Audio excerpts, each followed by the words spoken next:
You know, the impact of social media on high-level strategy is absolutely undeniable. Marketers across industries are racing to create new tactics and weave social media into the mix as much as strategically possible. Social media acts as much more than a content portal. It's the connective tissue that amplify brand experiences with people. Our next two sessions feature the top brands making waves in social.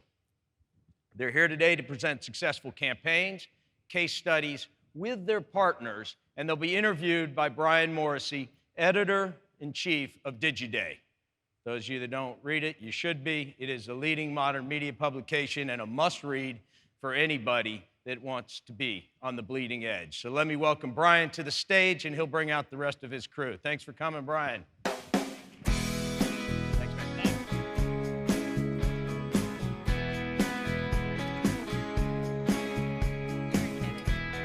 Just a reminder, this is not the millennial panel. I know you could be confused, but we are not the millennials.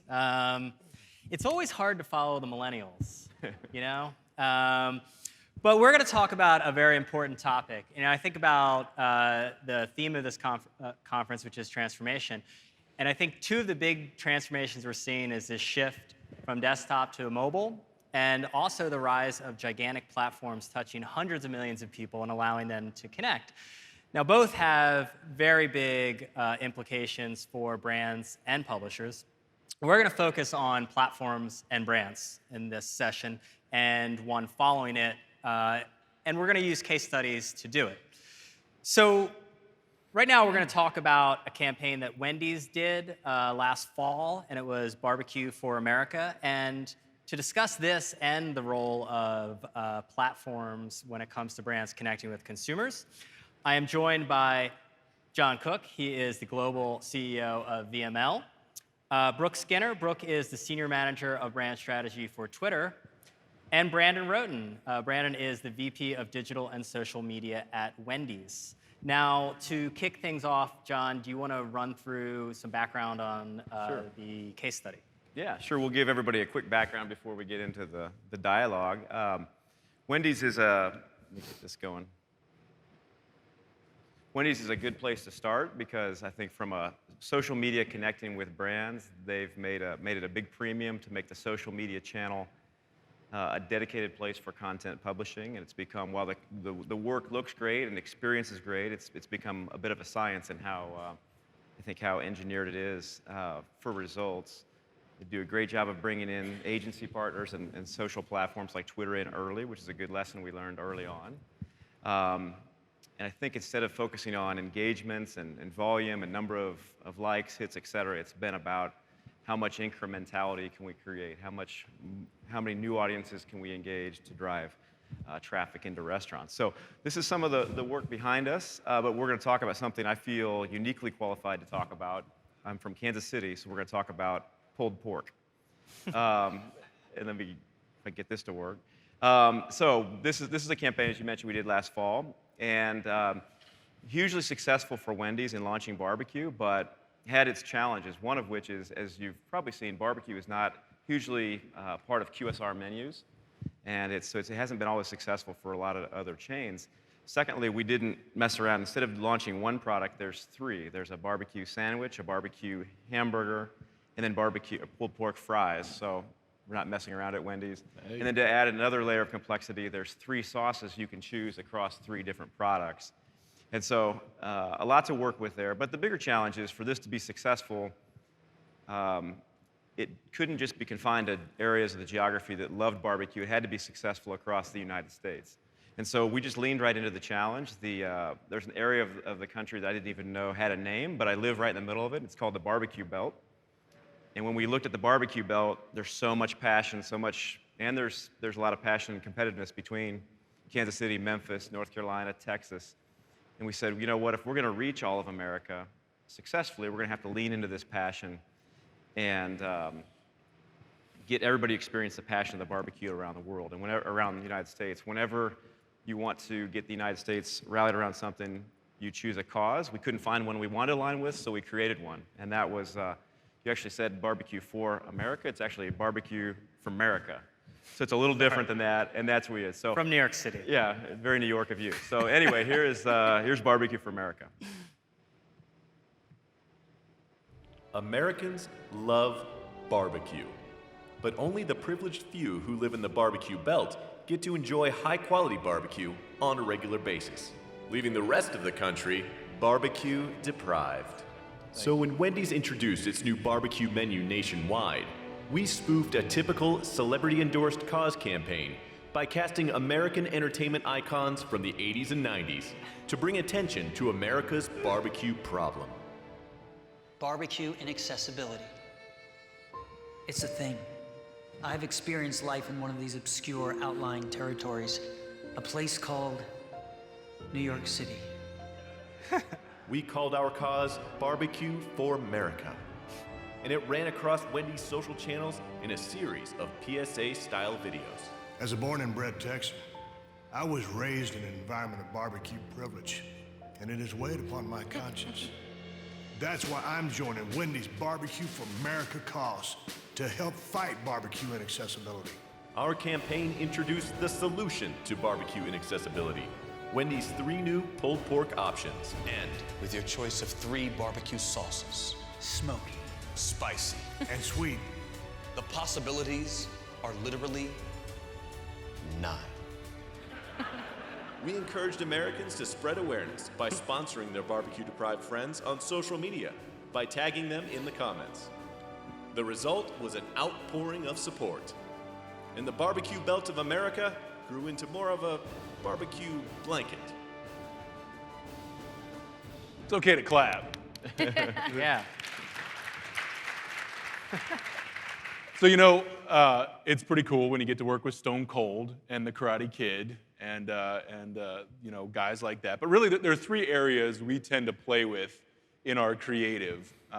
The first is these share-worthy, kind of emotional stories. So, mind you, it's very tongue-in-cheek to have a PSA about barbecue. This is something that people can see in their social stream and not feel like it doesn't fit. It feels like it belongs in the context of, a Twitter feed or a Facebook feed.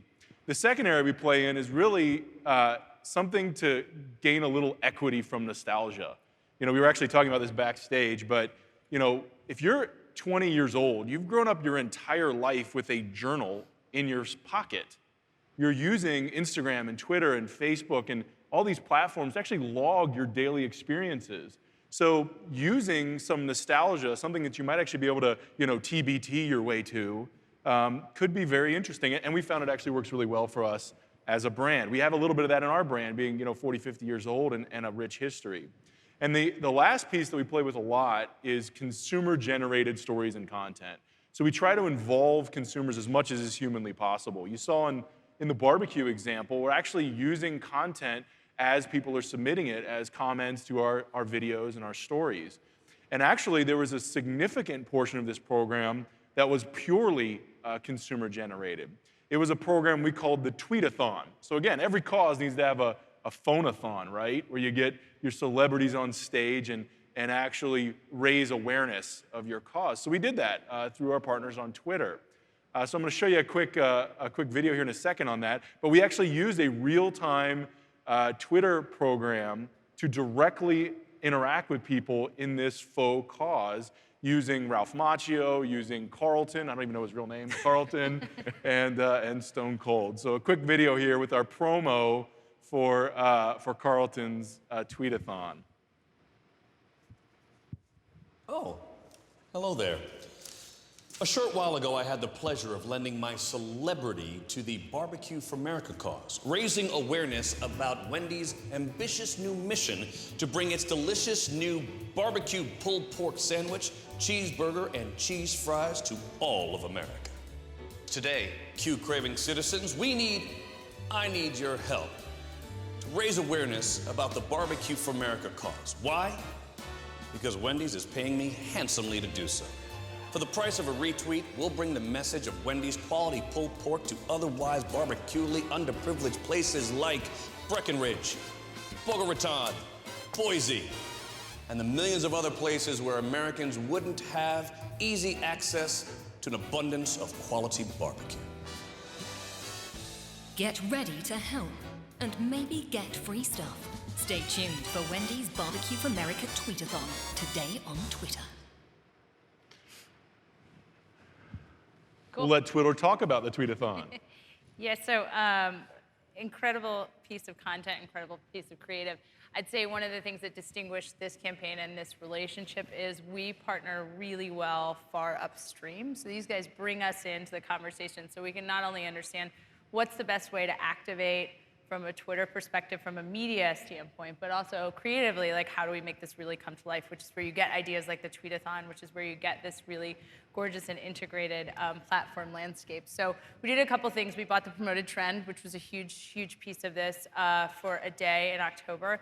And then we worked with these guys just to make sure that the targeting was not only focused and clear in terms of the people who they wanted to drive in restaurant to actually buy the sandwich, but also was going to sort of stimulate the cultural conversation. So the results were really outstanding on this one. We saw 123% lift in the conversation. We had 10,000 mentions on the Promoted Trend Day, 4,000 at mentions, and 19,000 overall mentions. But I think one of the things that really distinguishes this campaign is 99% of the conversation about the brand, about the campaign, and about this product was positive, right? And that's something that I think speaks to the relevance, the intrigue, the interest of the product, the brand, and the idea, and all of those things living in sync. And I don't think we could have gotten there without the collaboration that was driven, frankly, by these guys upstream and the partnership that exists across the board. So speaking a little bit more about results here, she mentioned some of the video views. Really, we don't pay a lot of attention to this, frankly. I know, engagement percentages, people get all crazy and CPMs. We really don't care as much. What we care about is selling cheeseburgers. So ultimately, what we're looking for is incremental reach and duplicated, efficient reach across our media platforms. So we use unique reach as one of our primary metrics. Now, this is not for this particular product because McDonald's has spies in the room, I'm sure. This is actually for another product, but it gives you a sense of how we measure here. We use Nielsen OCXR measurements. We use a study through our partner MediaVest called Poem to actually measure what is the effect of the individual campaign. And we are seeing significant incremental reach. This particular case is just Facebook and looking at cross-platform reach and incremental reach. But what we're looking for is a high return on that incremental reach. And that's exactly what we get from programs like the Tweetathon and Barbecue for America. Okay. That's it. Very nice. Brandon, explain why this product made sense for social platforms. It was a limited edition product, right? Yeah. So did that lend itself to using social platforms in such a central role? So we use social platforms for just about everything, but when you have something that needs to spread quickly, you've got 4 to 6 weeks to sell something, you have to use the platforms that are capable of that really fast spread. So platforms like Twitter, tomorrow you're talking about something different than you're talking about today. That's perfect for a world where you've got a product that's going to be out there 4 to 6 weeks. So to answer your question, yes, it's exactly what we do. My follow-up is, you talked about incremental reach for a different product, though not that product. Yeah. Can you, when your boss comes to you and says, do you really know that this stuff is moving sandwiches and fries? Can you sort of give a very good answer? Absolutely. And I can tell you my first year at Wendy's, I couldn't, and I almost got fired about 6 times because of it. But you just kept changing the conversation. That's right. You say, look at the weather. But the incremental reach that we see, we're a company that grew up on television. Dave Thomas on television for decades, where we know that media can drive our business. What I had to prove out in our organization, and what my group and MediaVest and VML had to prove out, is that digital can do the same sort of heavy lifting that other mediums can do, and actually can do things a little differently too. It can actually deepen a conversation about a product or the brand. Mm-hmm. So using things like Nielsen studies that are external and unbiased, using things like attribution studies that directly tell us what is the correlation of your sales and your digital activities, we are able to show that there is a significant effect.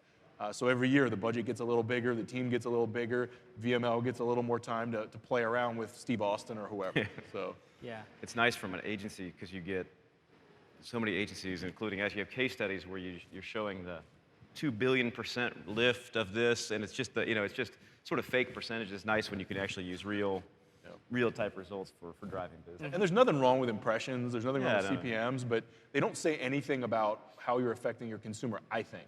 At least not if you can get to better data. And we do have better data. So John, can you talk about the different role that different platforms play? I mean, not just in this campaign, but on a sort of broader, on a broader scale for clients. I mean, Facebook has changed quite a bit from a couple years ago.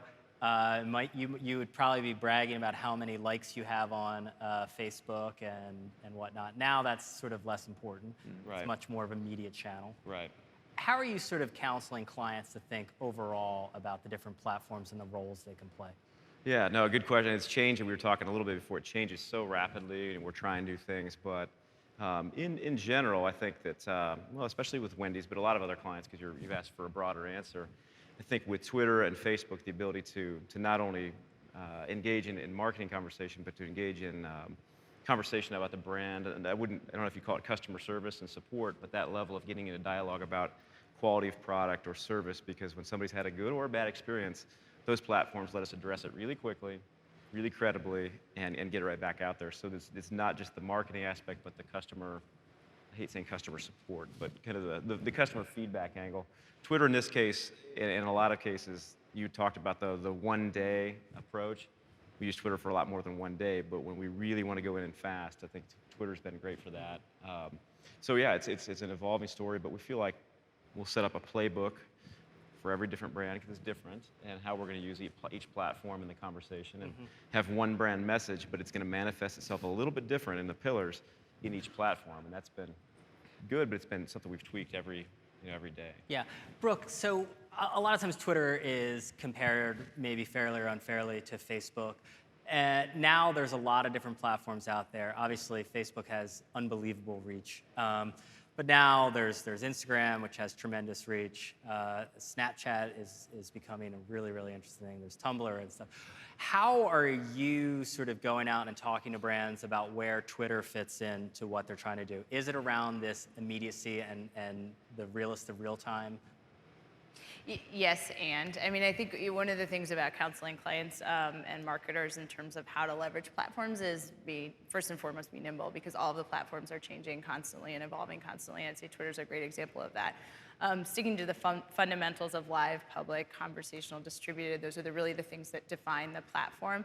But as we grow and evolve to pull in things like video, like commerce, being nimble and agile enough to innovate, and frankly willing to try stuff. This is something we were talking about backstage in terms of we're always experimenting, and some marketers are better at that than others, but that's one of the behaviors we try to encourage, because frankly, as we get folks experimenting with us, the products get better, and the platform gets sharper in terms of actually delivering those results we've been talking about.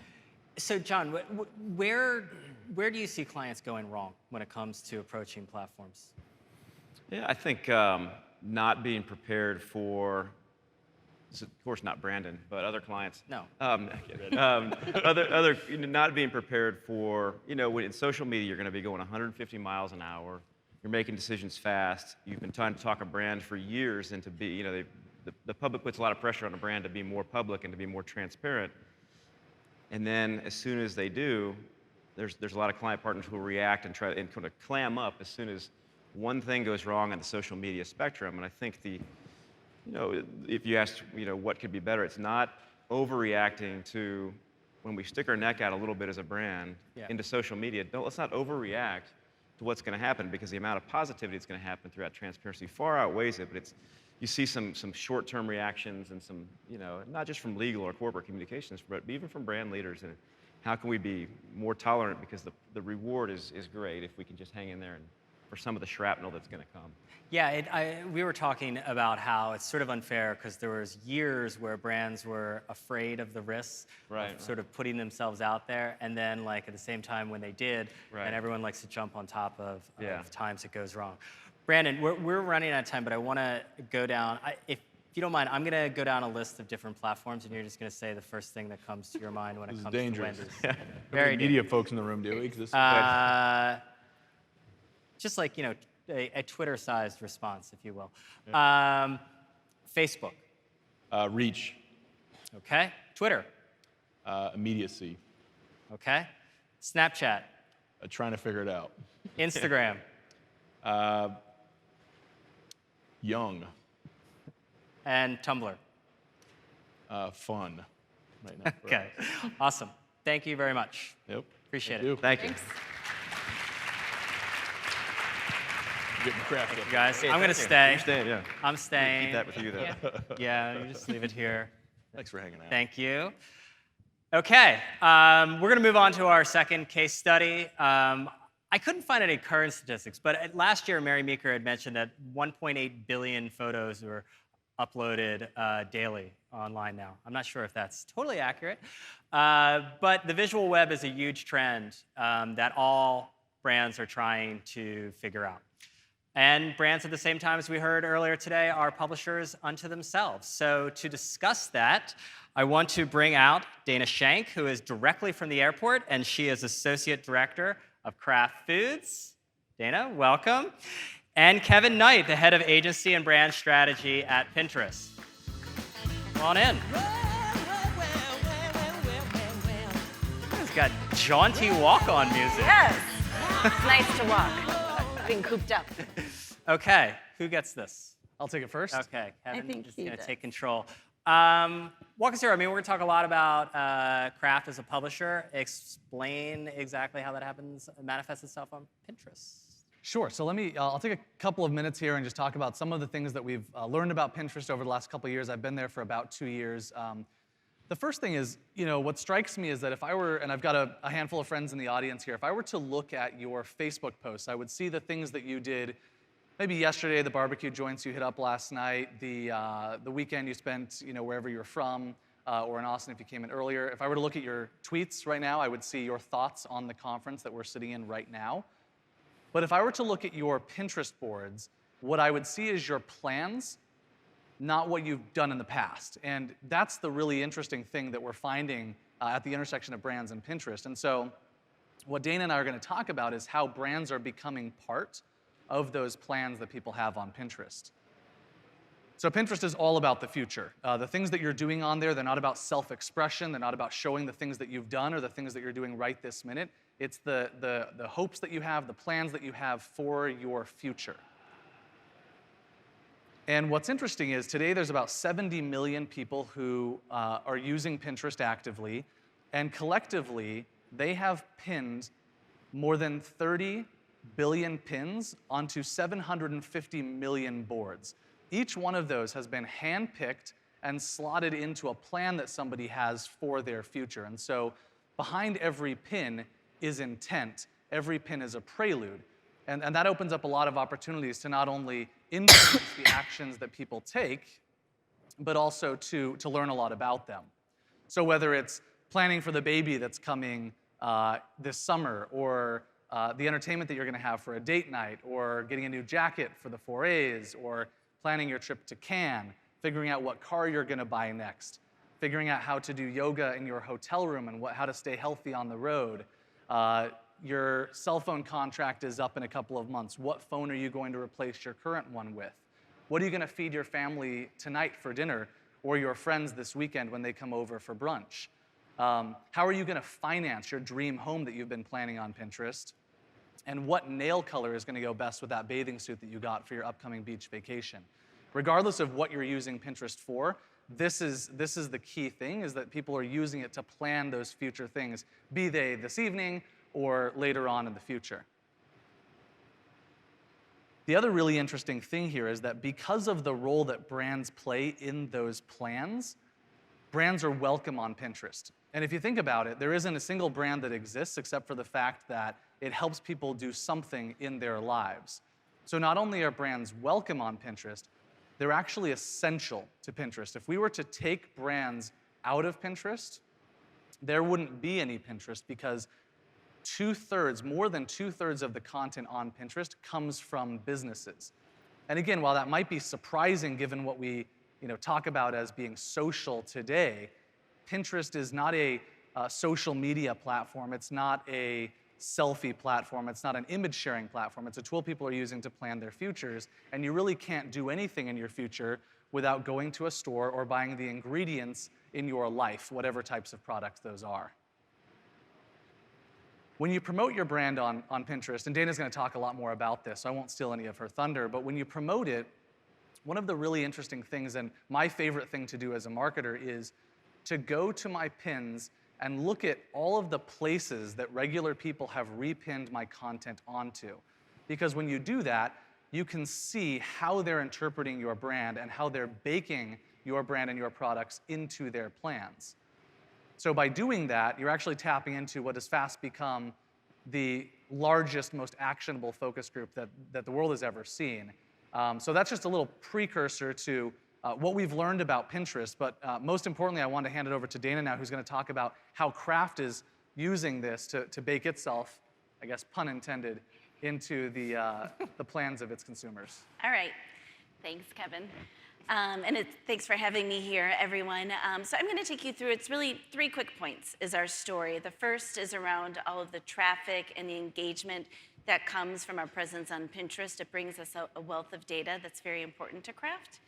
Number 2, as Kevin mentioned, this is really a great place for us to learn about how consumers are thinking about our brands and our food, and what they're making for dinner and how they're resonating to different content that we're putting out there. And then the last is that it's also a place that we can do some optimization, and kind of to that point that it's one of the largest focus groups that we have, we can put pins up and see how people respond to it within days and then make decisions about optimizing what we're doing from a paid standpoint, not only in Pinterest, but also in larger digital media and social media. So we never made the decision to actively be on Pinterest. Consumers made that decision for us. Food is one of the most popular topics on Pinterest, and we are so fortunate that we have so many wonderful brands like Jell-O and Velveeta and Miracle Whip and even Kool-Aid, where people are making all kinds of creative recipes and solutions. I mean, even crafts like Kool-Aid Play-Doh, for example, and they are taking pictures and they're posting those content and those images. We also saw, interestingly enough, that people were taking content from our own website, from our own emails that we're sending out to over 3 million consumers every week, and they were posting it themselves. And so we decided about 4 years ago to start taking a much more active stance towards Pinterest and start actively curating boards and doing a lot more work, and started calling Pinterest quite a bit before you were even there. And wanted to reach out and partner with them because we really wanted to work with them closely as they were building out their products, as they were building out their capabilities, their research capabilities, as well as their monetization platform. And so for us, we really care very much about the traffic. We are lucky, consumers were pinning our content on their own because they view us as a food publisher. They view us as a trusted source of recipe content. We've had a relationship as a food publisher for over 19 years when we started publishing a magazine, and that's evolved as technology has enabled more digital channels. We now have the largest social footprint across any CPG, as well as we're one of the largest food endemic publishers. And so for us, that gives us a tremendous opportunity to actively pin and curate content and understand how consumers are engaging with it.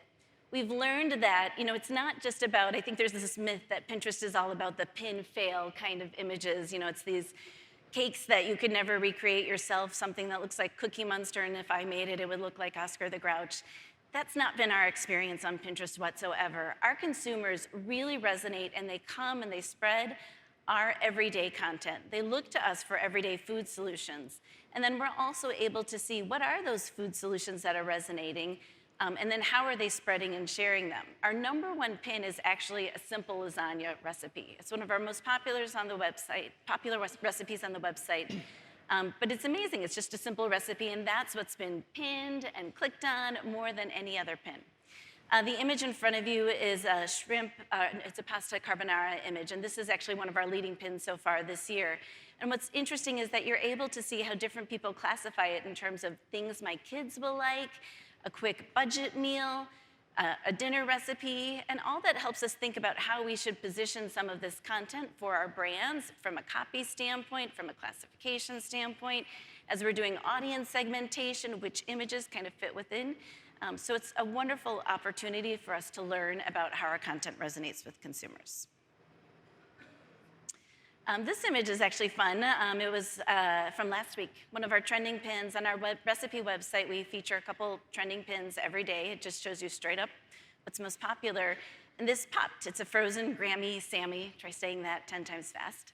And it features Jell-O. It's part of Jell-O's wonderful new campaign that's out in the marketplace.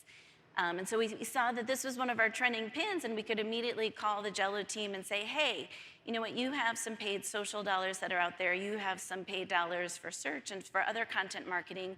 This is appearing as a top trending pin. This might be something that you should optimize your campaign around. And so more increasingly, we're looking at our top pins every week and understanding what's resonating so we can help inform back the teams, and they can use that before they even spend a dime in paid media and use this information to help them optimize in real time. So that's our story for today. I think you're going to ask us a couple questions. I am going to ask you All a couple right. questions. Thank you, Dana. Did I make you hungry? What's that? Did I make you hungry? That Graham Sammy actually. Yeah, I want that Grammy Sammy. So it's funny because I think in the last 2 years, like one of the candidates, I think, for Buzzword of the Year has been brands as publishers. And yet you went out of your way to say that you're going on now 2 decades of being a brand as a publisher. Yet at the same time, there's Facebook, there's Instagram, there's Pinterest, there's Snapchat, there's all these distribution platforms that didn't exist before. How does that change the equation for a brand that's long been a publisher? That's a great question. I mean, and as new channels come out, as new partners come out, we obviously want to learn and understand how consumers are engaging with our content. You know, we don't, from a craft recipe standpoint, go after every single shiny new thing that's out there, but as an organization, we very much keep our eye on different channels, different partners, when Snapchat launches versus when Twitter launches something new, and try and understand what is that role and opportunity for how consumers engage with it from a brand standpoint, as well as we look back as that opportunity for us as a publisher. What we care most about as a publisher is getting that traffic back to our website so that way we can follow the data back. Yes. Because I mean, you want to collect data and those things like this. So one of the things that's interesting, I think, now that brands are publishers, and whether that's new or not is debatable, but publishers have to have the same sort of conversation about whether they want to optimize getting people back to their site, which has a lot of opportunities, or whether they want to just publish directly to platforms, or if it's going to be a mixed strategy. But you're optimizing to get people back to a Kraft site. We are optimizing to get people back to Kraft site. We are a small and scrappy team, and it takes time and money to go after every different partner. So we choose those ones from a CRM standpoint, from a craft recipe standpoint, very purposefully in terms of what ladders back to our master goals, which is to increase scale, increase reach of our food solutions and content to consumers, as well as to help build more information back to the organization around how consumers engage with that content. So Kevin, this is one of those it depends questions, so try to avoid it depends. Okay. When brands are talking to you about whether to publish directly to platforms, I mean, because we're seeing basically platforms go in the direction where they are asking publishers and brands to publish directly on those platforms, to not worry about being a traffic referral. Now, Pinterest is a little bit different as a social platform because it's almost more akin to a search engine, it seems like, than other social platforms. Should brands be optimizing to getting people back to where they can collect data, get an email address, et cetera? So we just wrapped up our third of 3 econometric studies where we looked at 100,000 plus pins and billions of impressions to understand what the most successful pins are in terms of engagement on Pinterest. And what we found is that the one unifying characteristic that all these pins had is they were helpful. They helped people go from discovering an idea to actually doing it in their lives. And so the use case of driving people to some place where they can get more information, or they can sign up to learn more, or they can make a purchase is absolutely in line with what we advise brands to do. Not all brands need to do that. Not all brands need to have a destination website where they might be making a CRM play. But that's certainly in line with what pinners have come to expect from the service from the very beginning. Okay, so you don't see asking people to publish directly to Pinterest without coming back to their site? We do see plenty of that. Yeah. So there's a lot of companies that just don't have a website, or they don't have much web content, or and so for a lot of those, they will just put the pin on there that has an idea for something. You know, there's a good one I saw recently from Lowe's, where what they were doing is they were saying, here's a trick before you hang all your pictures on the wall. Lay them out using paper on the floor first, and then make the arrangement. Then use painter's tape to stick them up on the wall, and then put the nails in the wall. But it didn't need to link anywhere. They put all those tips right in the pin. So you can do it either way, just as long as you're helping people do something. So when you're talking with brands and differentiating yourself from, say, Facebook, which I'm sure comes up constantly because Facebook is enormous. It seems from what you were saying during the presentation, it's that, look, Pinterest is not a place you come to connect with friends or to post your selfies. Is that the main difference? That it's actually more like Google than it is like Facebook? Yeah, if you had to make a comparison, I would say that's fair. And if you think about it, from a user standpoint, yes, it's not about self-expression, it's about self-discovery, it's about planning your future. From a brand standpoint, by the time you have people posting selfies and pictures of their kids in their Halloween costumes, they've already planned their Halloween and made all the ensuing purchases. That starts to happen on Pinterest in August. And so for brands, the best way to make a Halloween play on Pinterest is to show up in August, helping people with party ideas, decoration ideas, costume ideas. So Dana, you talked about both being where your customers are, but then also about being a small, scrappy team. Yep. So that would seem to say to me that you have to end up choosing your spots, that you can't actively manage across 80 different platforms. How do you decide which platforms to focus on? So for us, we saw back in 2013 that Pinterest was growing in terms of referring traffic back to our channels. Okay. And again, our That's a good goal signal. Being, yes, and in fact, so is it just based on that? So like if your brain's... It was growing to be larger than Facebook at the time in terms of a referring channel. And so for us, that helped us prioritize where we were spending time and effort. We're still present on Facebook and have a great partnership with them, and have actually really reinvigorated that. Don't worry, they'll be fine. They're wonderful partners. But we constantly, we pay attention to the data. We have to be obsessive about the numbers and about our KPIs to help us succeed and achieve our goals. So you don't have to tell Kevin, but is Pinterest still referring more traffic to your site than Facebook? We get our next web report next week, so I can tell you that. Oh, that's like it depends. What about last month? Well, we have recently made a reclassification, so we're a publisher on Facebook. So oh God, I'm gonna have to. Brian's a good interviewer, and Dana's a good interviewee. I'm gonna let you off the hook on this one, although just as long as everyone knows you didn't answer the question. Okay, so you prioritize, based on traffic coming back. So like, take that lasagna recipe that did great.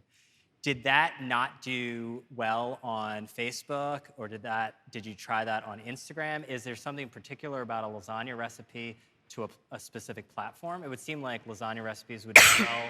Everyone likes lasagna. Right. Well, I think it depends on what people are coming to the platforms. And I think what Kevin said is that, this is a platform where people are looking to discover, they're looking to be inspired, they're looking for help.